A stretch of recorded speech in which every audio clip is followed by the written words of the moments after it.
السلام علیکم ورحمۃ اللہ وبرکاتہ۔ عزیز طلباء، اللہ کی ذات سے امید ہے آپ سب خیر و عافیت سے ہوں گے۔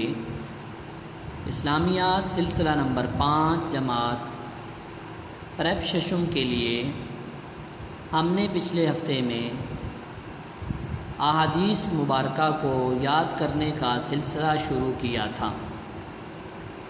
عزیز طلباء، یہ بڑی سعادت کی بات ہے کہ ہم وہ باتیں اور وہ الفاظ یاد کر رہے ہیں جو نبی پاک صلی اللہ علیہ وسلم کے مبارک بدن سے نکلے ہیں اور آپ کی مبارک زبان سے نکلے ہیں۔ تو اس لیے عزیز طلباء، آپ نے پورے ذوق اور شوق کے ساتھ، محبت کے ساتھ ان چھوٹی چھوٹی احادیث کو یاد کرنا ہے اور اس فضیلت کو مد نظر رکھتے ہوئے جو آپ نے حدیث کو حفظ کرنے کی، یاد کرنے کی آپ نے جو فضیلت پڑھی تھی کہ اللہ تعالیٰ ایسے شخص کو قیامت کے دن عالموں اور شہیدوں کی جماعت میں اٹھائیں گے اور اللہ فرمائیں گے جنت کے دروازوں میں سے جس دروازے سے چاہو داخل ہو جاؤ۔ تو عزیز طلباء، ہم اسی سلسلے کو آگے بڑھاتے ہیں اور مزید آج کچھ احادیث ہم پڑھیں گے جو آپ نے اگلے ہفتے میں یاد کرنی ہیں۔ یہ 12 احادیث ہوں گی اور چھوٹی چھوٹی حدیثیں ہیں۔ آپ نے اسی طرح جیسے میں نے آپ کو طریقہ سمجھایا تھا کہ روزانہ آپ نے صرف 2 حدیثیں یاد کرنی ہیں اور اگلے دن اس کے ساتھ 2 اور ملا لینی ہیں، وہ پچھلے والی بھی ریوائز کرنی ہے، دہرانی ہے، اور 2 اگلی بھی یاد کر لینی ہے، پھر اس سے اگلے دن 2 اور ساتھ ملا لینی ہے، پچھلی 4 کو بھی ساتھ ریوائز کر لینا ہے۔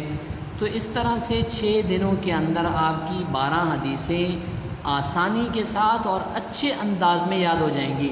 پھر آپ نے یہ چھوٹی چھوٹی حدیثیں جو ہے یہ اپنے گھر میں اپنے گھر والوں کو سنانی ہے، موقع کے اعتبار سے اس حدیث کو آپ نے یاد رکھنا ہے اور اس کو وقتاً فوقتاً سناتے رہنا ہے۔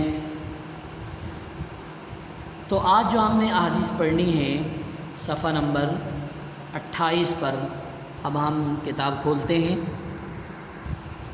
عزیز طلباء، اس سے قبل آپ یہ احادیث پڑھ چکے ہیں اور آج ہم نے صفحہ نمبر 28 پر یہ احادیث پڑھنی ہے۔ سب سے پہلی حدیث ہے رشوت لینے اور دینے کے بارے میں کہ یہ کتنا برا کام ہے، رشوت لینا اور دینے والا۔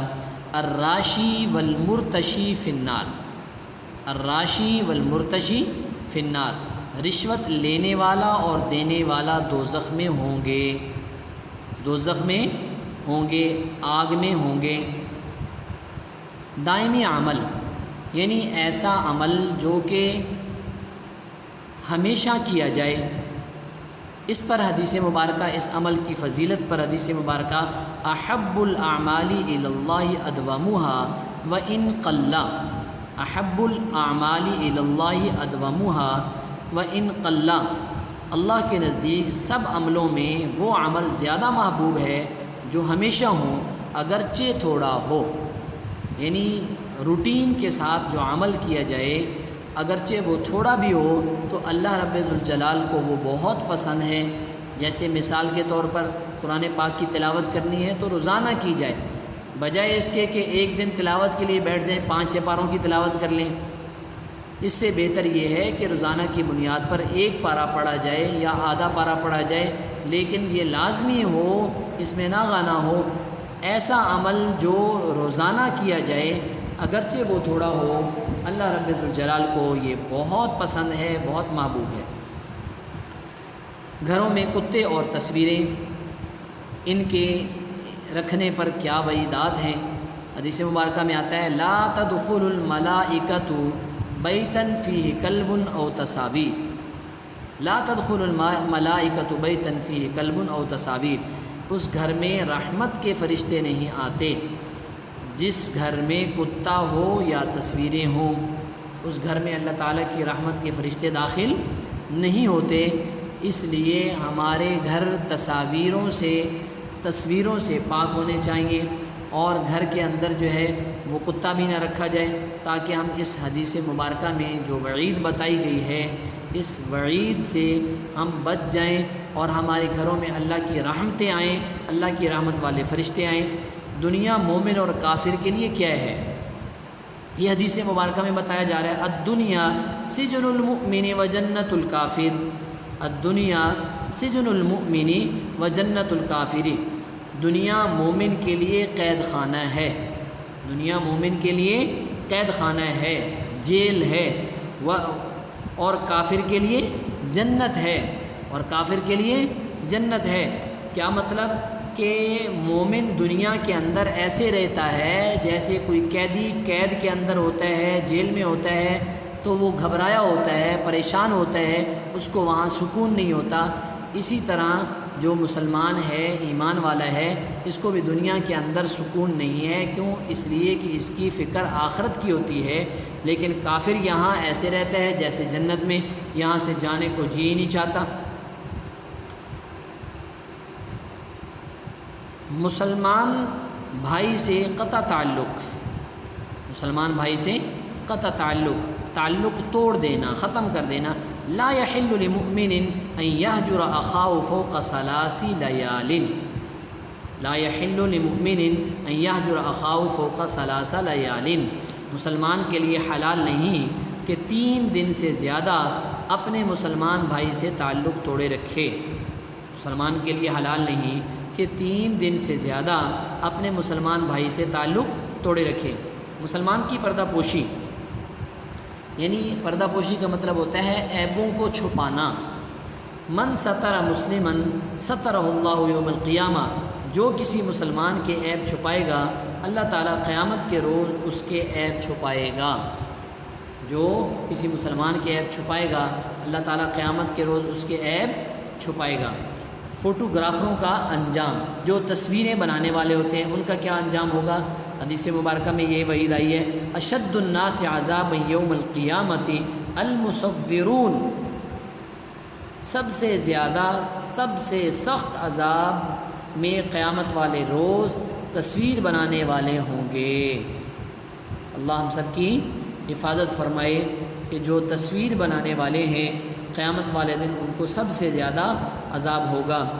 اخوت اسلامی، المسلم اخو المسلم، مسلمان اخوت کہتے ہیں بھائی چارے کو، کہ مسلمان کا بھائی ہے، مسلمان کا بھائی ہے، جو اپنے لیے پسند وہ اپنے بھائی کے لیے پسند۔ لا یؤمن عبد حتی یحب لأخیہ ما یحب لنفسہ، لا یؤمن عبد حتی یحب لأخیہ ما یحب لنفسہ، کوئی بندہ اس وقت تک پورا مسلمان نہیں ہو سکتا جب تک اپنے بھائی کے لیے بھی وہی پسند نہ کرے جو اپنے لیے پسند کرتا ہو۔ تو عزیز طلباء، ہم نے دیکھ رہے ہیں کیا ہم اپنے گھر میں اپنے بہن بھائیوں کے ساتھ کیا ایسا معاملہ کرتے ہیں کہ جو چیزیں ہم اپنے لیے پسند کرتے ہیں ہم ان کے لیے بھی پسند کرتے ہیں؟ اگر تو ہے تو بڑی اچھی بات ہے، ایمان کامل ہے، مکمل ہے۔ اگر ایسا نہیں کرتے، خود اپنے لیے تو اچھی چیز جو ہے وہ چاہتے ہیں اور بھائی بہن کے لیے اچھی چیز نہیں چاہتے، تو کیا فرمایا کہ اس کا ایمان وہ مکمل نہیں ہے، ابھی ایمان میں کچھ کمی ہے، کمزوری ہے، لہٰذا اس کو اپنا ایمان مضبوط کرنا چاہیے۔ پڑوسی کو تکلیف پہنچانا، لا يدخل الجنت من لا يأمن جاره بوائقه، لا يدخل الجنت من لا يأمن جاره بوائقه، وہ شخص جنت میں نہیں جائے گا جس کا پڑوسی اس کی ایذاؤں سے محفوظ نہ رہے، وہ شخص جنت میں نہیں جائے گا جس کا پڑوسی اس کی ایذاؤں سے محفوظ نہ رہے۔ ختم نبوت کے حوالے سے حدیث انا خاتم النبیین لا نبی بعدی، آپ صلی اللہ علیہ وسلم نے فرمایا میں آخری نبی ہوں، میرے بعد کوئی نبی نہیں ہوگا۔ بغض اور حسد سے بچنا، یہ باطنی مہلک بیماریاں ہیں، ہلاک کرنے والی بیماریاں ہیں، ان سے بچنا چاہیے۔ لا تقاطعوا ولا تدابروا ولا تباغضوا ولا تحاسدوا وكونوا عباد الله اخوانا۔ لا تقاطعوا ولا تدابروا ولا تباغضوا ولا تحاسدوا وكونوا عباد الله اخوانا۔ آپس میں قطع تعلق نہ کرو، تقاطعوا، اور ایک دوسرے کے در پہ نہ ہو، ایک دوسرے کے در پہ نہ ہو، اور آپس میں بغض نہ رکھو، آپس میں بغض نہ رکھو، نفرت نہ ہو ایک دوسرے کی، اور حسد نہ کرو، ایک دوسرے پر جلو نہیں، کسی کے پاس اچھی چیز ہے تو اس کو دیکھ کر جو ہے جلو نہیں کہ یہ چیز اس سے چلی جانی چاہیے۔ اور اللہ کے بندو سب بھائی بھائی ہو کر رہو، اور اللہ کے بندو سب بھائی بھائی ہو کر رہو۔ عزیز طلباء، آج ہم نے یہ 12 حدیثیں پڑھی ہیں، چھوٹی چھوٹی انتہائی آسان حدیثیں ہیں۔ جس طریقے پہ میں نے آپ کو بتایا ہے آپ اس کو یاد کریں گے، اور اس کو وقتاً فوقتاً آپ پڑھتے رہیں گے، گھر والوں کو سناتے رہیں گے، تو انشاءاللہ تعالیٰ آپ کو اچھی یاد رہیں گی اور یہ کبھی نہیں بھولیں گی۔ اور آپ نے بھی اس فضیلت کو یاد رکھنا ہے، جو حدیث یاد کرنے کی فضیلت ہے اس کو نہیں بھولنا، اس فضیلت کے شوق میں آپ محنت کرتے رہیں گے، انشاءاللہ تعالیٰ ساری حدیثیں آپ کو یاد ہو جائیں گی۔ اللہ آپ کا حامی و ناصر ہو۔ السلام علیکم ورحمۃ اللہ وبرکاتہ۔